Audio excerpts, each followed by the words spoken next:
یہ تو قدرت الہی کو ایک جو ہے دکھانا تھا ایک منظر کہ اہل بیت کا گھرانہ ہے، اپنے 5 سال کے بیٹے بھی قربان کر رہا ہے، 6 سال کے بیٹے بھی قربان کر رہا ہے، اور یہ زینب جیسی ماں ہے۔ دونوں شہزادے لڑتے لڑتے نہر فرات پر پہنچ گئے، ماں کے فرمان کو پورا کیا، نہر فرات پر پہنچے اور نہر فرات سے پانی نہیں لیا، اور دونوں جو ہے لڑتے لڑتے بالآخر شہید ہو گئے، شہادت کا جام نوش فرمایا۔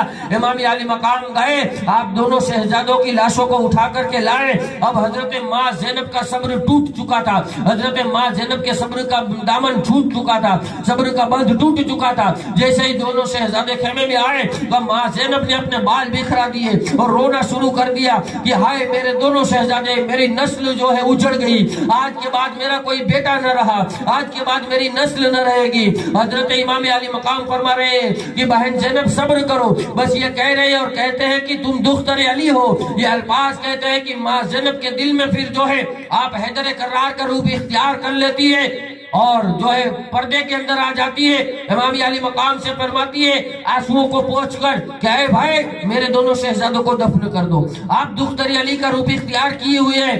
اور پھر وقت ہوتا ہے کہ امام علی مقام ان کو دفن کرتے اور اب جانے کے لیے تیار ہوتے ہیں میدان کربلا میں، تو اندر سے آواز آتی ہے حضرت ماں شہر بانو کی کہ امام کو بلاؤ، سرتاج کو بلاؤ۔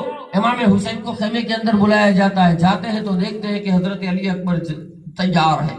حضرت علی اکبر جن کی 14 سال یا 13 سال کی عمر ہے، ہم شبیہ مصطفیٰ، ہم شکل مصطفیٰ، جب میدان کربلا میں گئے تو آسمان پر فرشتے یہ کہتے ہیں کہ اللہ اب تو کلیجہ منہ کو آتا ہے، ہم شکل پیغمبر رن میں لڑنے کے لیے آ رہا ہے۔ فرشتوں کی آنکھوں میں آنسو آ گئے تھے کہ ہم شکل مصطفیٰ کربلا کے میدان میں آ رہے ہیں۔ امام علی مقام گئے تو خیمے میں دیکھا کہ حضرت علی اکبر تیار ہے اور ایک دم لڑنے کے لیے تیار، جانے کے لیے سفر کی روانگی کے لیے تیار ہے۔ جب امام علی مقام نے دیکھا، امام حسین نے دیکھا تو کہا بیٹا علی اکبر یہ کیا کر رہے ہو؟ تو حضرت علی اکبر نے کہا ابا میں نے ماں سے اجازت لے لی ہے۔ کیا کہا؟ میں نے ماں سے اجازت لے لی ہے اور مجھے لڑنے کی اجازت دے دی ہے، بس آپ اجازت فرمائیے۔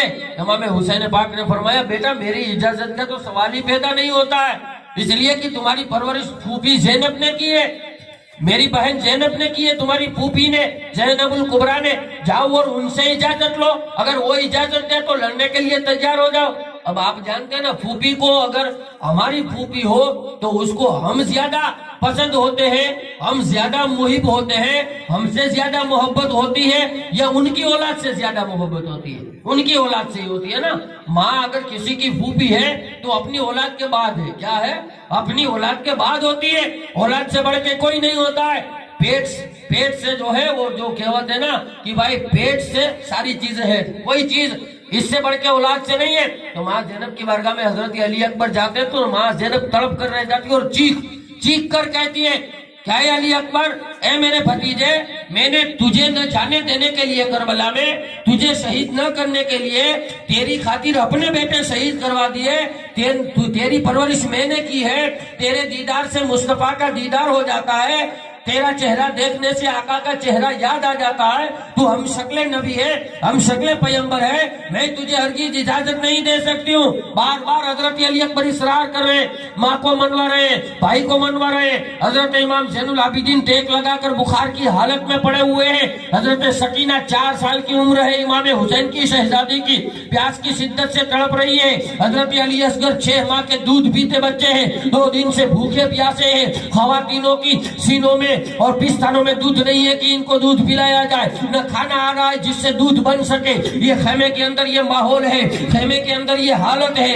علی اکبر 2 دن کے بھوکے پیاسے ہیں اور آپ لڑنے کے لیے تیار ہوتے ہیں۔ بالآخر قضا و قدر کو یہ ماننا ہی تھا، اللہ تبارک و تعالیٰ کی مرضی و منشا اور حکم یہی تھا کہ ہم سبھی مصطفیٰ بھی اللہ کی راہ میں قربان ہو۔ حضرت علی اکبر کو اجازت مل جاتی ہے اور آپ خیمہ حسین سے باہر لڑنے کے لیے نکلتے ہیں۔ ارے ایک وقت وہ تھا کہ 10 بقرہ عید کو قربانی دی جا رہی تھی، تو حضرت ابراہیم نے اپنی آنکھوں پہ پٹی باندھ لی تھی کہ اپنے بیٹے پہ چھری چلاؤں تو کہیں مجھے یہ خیال نہ آ جائے بیٹے کی محبت اجاگر نہ ہو جائے اور میری قربانی میں کمی نہ آ جائے۔ آپ باپ نے آنکھوں پہ پٹی باندھ لی تھی اور بیٹے کو قربان کر رہے تھے کہ میں دیکھوں نہیں، مگر یہاں کربلا کا منظر ہے، نہ کوئی پٹی باندھی رہی ہے